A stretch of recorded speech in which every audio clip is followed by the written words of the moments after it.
Morning friends, आप सबों का हमारे चैनल के ट्यूटोरियल में स्वागत है। बीए के हिंदी के MIL हिंदी AEC 1 सेमेस्टर 1 के छात्रों के लिए ये जो है व्याख्या एक्सप्लेनेशन है। आइए इसको देखते हैं।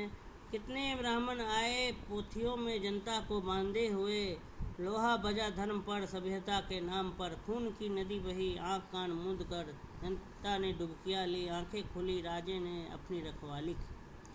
व्याख्या काव्यांश निराला की प्रगतिवादी यथार्थवादी कविता राजे ने अपनी रखवाली की है, जिसमें राजनीति के असली चेहरे का उजागर किया गया है। ब्राह्मण अर्थात बुद्धिजीवी सत्ता वर्ग का गुलाम है। वह जनता की चेतना को खोलने के बजाय अपने किताबी ज्ञान के जरिए बांध देता है और राजा की तिक्रम में कोई युक्ति ढूंढ लेता है। वह जनता के खिलाफ राजा के पक्ष में फतवे जारी करता है। वह जनता के बीच फूट और अनेकता के बीज बोकर उसे आपस में ही लड़ाता है। व्यर्थ ही खून की नदियां बहाता है, जिसमें जनता डुबकियां लगाती है।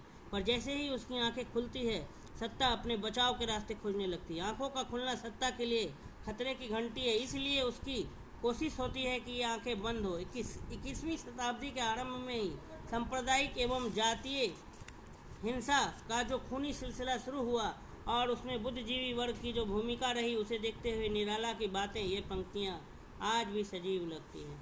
मानस प्रेम भयहु बैकुंठी, नाही तक काह छाड़ एक मुट्ठी। प्रस्तुत काव्यांश जायसी विरचित पद्मावत प्रेम काव्य के मंडप गमन खंड का है। इसे पढ़कर इस निष्कर्ष पर सहज ही पहुंचा जा सकता है कि निर्मल प्रेम ही सर्वश्रेष्ठ है। राजा रत्नसेन के हृदय में पद्मावती विषयक विरह प्रेम का दूसरा पक्ष उद्दीप्त हो उठता है। वह 20 सहस्त्र शिष्यों के साथ शिव मंडप में पहुंचकर स्तुति करने लगता है। तब मंदिर से आवाज़ आती है कि मनुष्य प्रेम द्वारा ही वैकुंठ को प्राप्त किया जा सकता है। लौकिक प्रेम द्वारा अलौकिक प्रेम, ईश्वरीय प्रेम की प्राप्ति हो सकती है। इसी प्रेम से मनुष्य स्वर्ग के योग्य बना है, अन्यथा वह एक मुट्ठी राख है।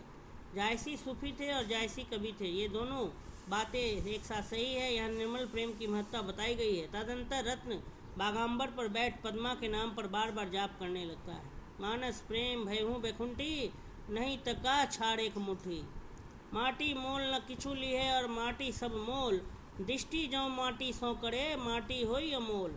प्रस्तुत काव्यांश जायसी विरचित पद्मावत प्रेम काव्य के मंडप गमन खंड का है। इसे पढ़कर इस निष्कर्ष पर सहज ही पहुंचा जा सकता है कि निर्मल प्रेम ही सर्वश्रेष्ठ है। राजा रत्नसेन के हृदय में पद्मावत विषयक विरह प्रेम का दूसरा पक्ष उद्दीप्त होता है। वह 20 शिष्यों के साथ शिव मंडप में पहुंचकर स्तुति करने लगते हैं। तब मंदिर से आवाज़ आती है कि दुनिया में प्रेम के अलावे कुछ नहीं है। प्रेम के बिना मानव सब कुछ मिट्टी समझे या शरीर मिट्टी में मिलाए।